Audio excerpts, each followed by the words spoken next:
kondisi keuangan dari perseroan. Selanjutnya kita ke bagian laporan laba rugi dari perseroan.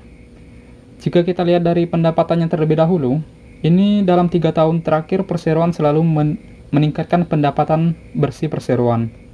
Dan yang paling kenaikan signifikan itu terjadi pada tahun 2021.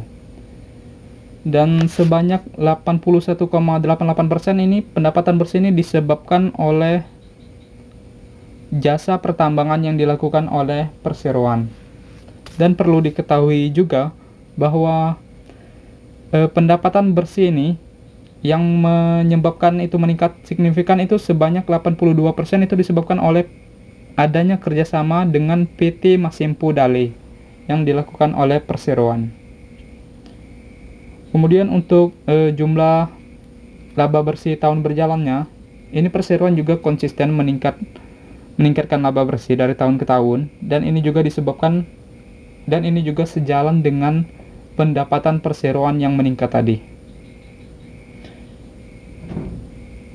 Jadi secara kesimpulan, kinerja keuangan perseroan ini secara tahunan itu baik dan bertumbuh ya teman-teman.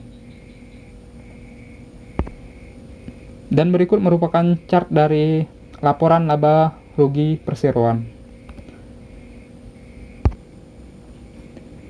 Kemudian kita ke bagian analisis arus kasnya.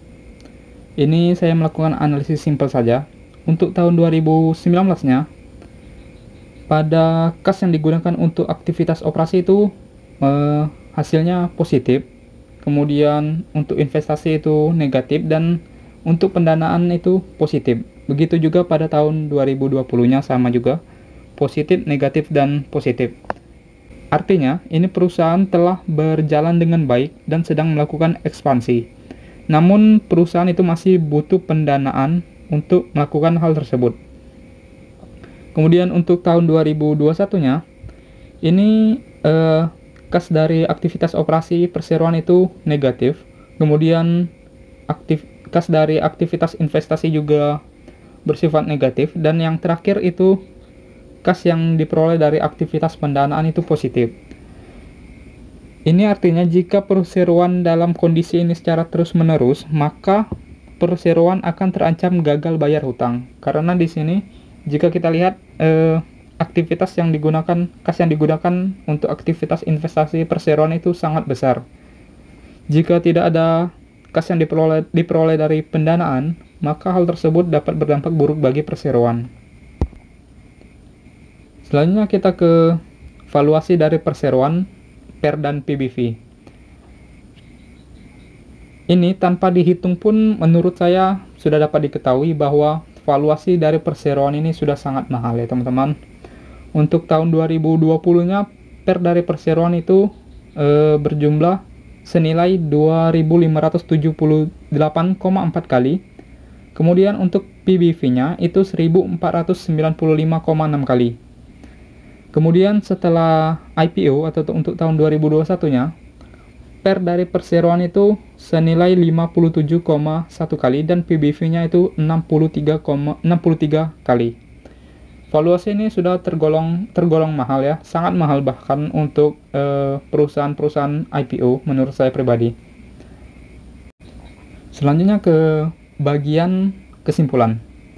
Nah, untuk kesimpulan jangka pendeknya saya rasa tidak perlu dibahas lagi ya teman-teman, karena kemungkinan besar saham ini sangat menguntungkan untuk apabila kalian tertarik untuk investasi jangka pendek hanya memanfaatkan momentum IPO-nya.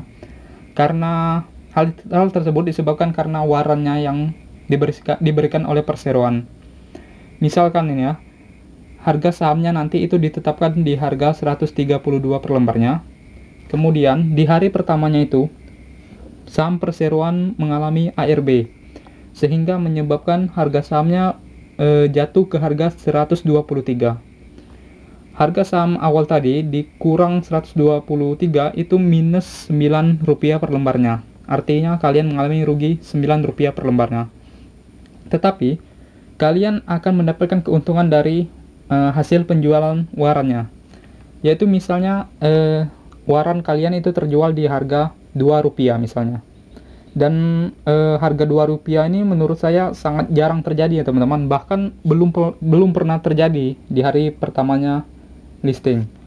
Misalnya 5 saham yang didapatkan dari satu saham tadi, 5 waran yang didapatkan dari satu saham tadi,